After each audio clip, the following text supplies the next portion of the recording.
وَإِن مِّنْ أُمَّةٍ إِلَّا خَلَا فِيهَا نَذِيرٌ، کوئی امت بھی ایسی نہیں گزری جس میں ہم نے کوئی پیغمبر ڈر سنانے والا نہ بنا کے بھیجا ہو۔ لیکن جب نبی علیہ السلام کی باری قرآن میں آئی تو فرمایا وَمَا أَرْسَلْنَاكَ إِلَّا كَافَّةً لِلنَّاسِ بَشِيرًا وَنَذِيرًا، ہم نے آپ کو پوری انسانیت کے لیے ڈر سنانے والا اور خوشخبری سنانے والا بنا کے بھیجا، پوری انسانیت۔ وَمَا أَرْسَلْنَاكَ إِلَّا رَحْمَةً لِلْعَالَمِينَ، تمام جہان والوں کے لیے رحمت بنا کے بھیجا۔ وَمَا هُوَ إِلَّا ذِكْرٌ لِلْعَالَمِينَ، یہ نبی علیہ السلام تو نصیحت ہے سارے جہان والوں کے لیے۔ قُلْ يَا أَيُّهَا النَّاسِ إِنِّي رَسُولُ اللَّهِ إِلَيْكُمْ جَمِيعًا، اے نبی تم فرما دو اے پوری انسانیت میں تم سب کے سب کی طرف پیغمبر، جمیعا۔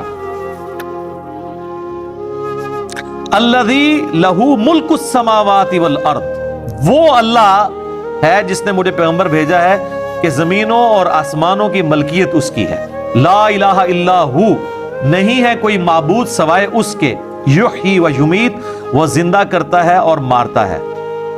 فآمنوا باللہ ورسولہ، پس ایمان لاؤ اللہ پر، اس کے رسول پر، النبی الامی، جو نبی امی ہے، اللہ نے ان کو پڑھایا ہوا ہے۔ ایک معنی یہ ہے کہ وہ دنیاوی طور پہ پڑھے لکھے نہیں ہیں، اللہ نے انہیں پڑھایا۔ دوسرا یہ ہے کہ ام القریٰ جو بستی تھی مکہ، بستیوں کی ماں، اس کی نسبت سے آپ امی ہیں، دونوں نسبتیں درست ہیں۔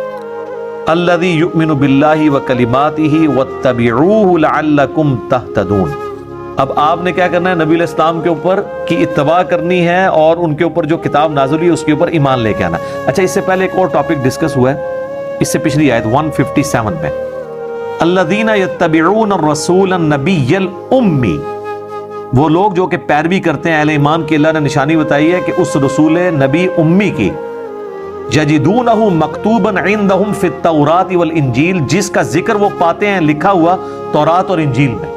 اب ظاہر ہے مشرکین عرب کو تو تورات انجیل نہیں آتی تھی، یہود و نصارہ کی بات ہو رہی ہے کہ تمہیں پتہ ہے تمہاری کتابوں میں ذکر ہے۔ یأمرہم بالمعروف وینہاہم عن المنکر، جو انہیں نیکیوں کا حکم دیتے ہیں اور برائیوں سے روکتے ہیں، وَيُحِلُّ لَهُمُ الطَّيِّبَاتِ، اور حلال چیزیں جو پاک چیزیں ان پہ حلال کرتے ہیں، وَيُحَرِّمُ عَلَيْهِمُ الْخَبَائِثَ، اور خبیث چیزیں ان کے اوپر حرام کرتے ہیں۔ اور اس سے بھی بڑھ کر وَيَضَعُ عَنْهُمْ إِصْرَهُمْ وَالْأَغْلَالَ الَّتِي كَانَتْ عَلَيْهِمْ، اور جو ان پہ بوجھ تھا اور جو زنجیریں تھی ان کے گردنوں کے اوپر، وہ ان سے چھڑا دی ہیں۔ کون سی؟ خام خواہ کی شریعت کی پابندیاں جو انہوں نے خود اپنے اوپر بنائی ہوئی تھی، یا اگلی امتوں میں اللہ تعالیٰ نے کوئی پابندیاں تھی وہ بھی اللہ نے دور کر دی اس نبی کی برکت سے۔ اب وہ آ رہی ہے کانٹے کی بات، فالذین آمنوا بہ وعزروہ ونصروہ واتبعوا النور الذی انزل معہ، تو اللہ تعالیٰ ہمارا ہے جو لوگ اس پر ایمان لائیں گے، ان کی عزت کریں گے اور اس نبی کی مدد کریں گے اور پیروی کریں گے اس نور کی، یعنی قرآن کی، جو ان کے ساتھ نازل ہوا، اولئک ھم المفلحون، ایسے لوگ ہوں گے فلاح والے۔